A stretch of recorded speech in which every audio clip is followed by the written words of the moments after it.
Assalamualaikum warahmatullahi wabarakatuh. Selamat pagi anak-anak cerdas dan hebat. Tabi pun, bagaimana kabarnya pagi ini anak-anak? Semoga selalu sehat dan tetap semangat tentunya. Anak-anak, pada pagi ini kita akan mempelajari materi tema 3 tentang makanan sehat. Subtema 1, bagaimana tubuh mengolah makanan. Tujuan pembelajarannya, anak-anak mampu mengidentifikasi organ-organ pencernaan hewan ruminansia beserta fungsinya. Mari saksikan materi pembelajarannya. Sistem pencernaan hewan ruminansia. Hewan ruminansia adalah kelompok hewan mamalia yang biasa memamah atau memakan 2 kali dan dikenal dengan hewan memamah biak. Contoh hewan ruminansia ialah sapi, kerbau, rusa, domba, kambing, dan kijang.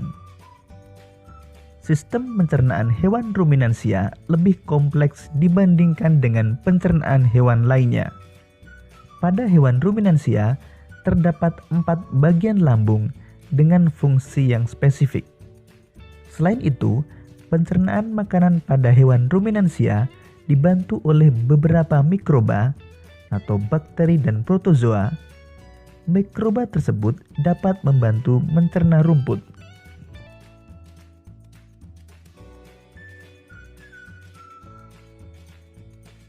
Salah satu contoh hewan ruminansia adalah sapi.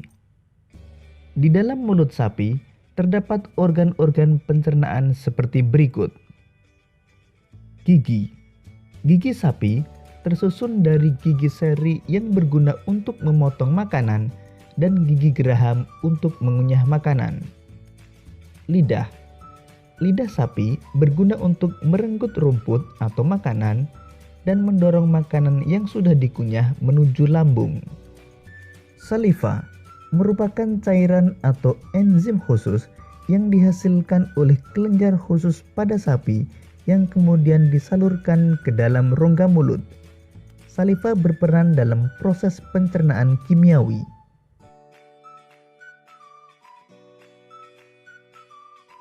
Lambung sapi berbeda dengan lambung manusia. Ukurannya jauh lebih besar.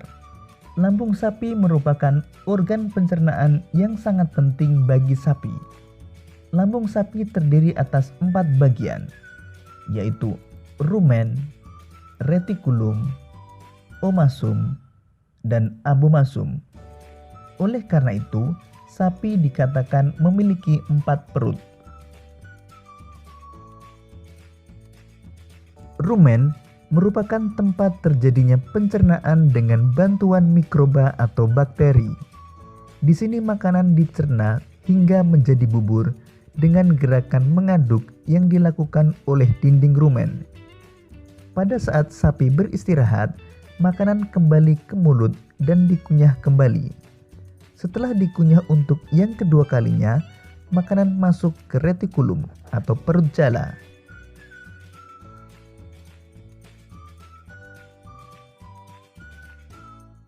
Retikulum. Di dalam retikulum, makanan kembali mengalami proses fermentasi dengan bantuan bakteri anaerob dan protozoa.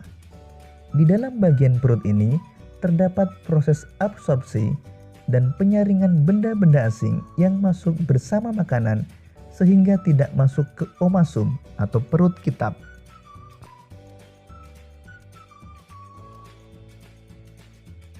Omasum. Di dalam omasum, makanan dicerna dengan bantuan enzim pencernaan. Selanjutnya, makanan masuk ke abomasum.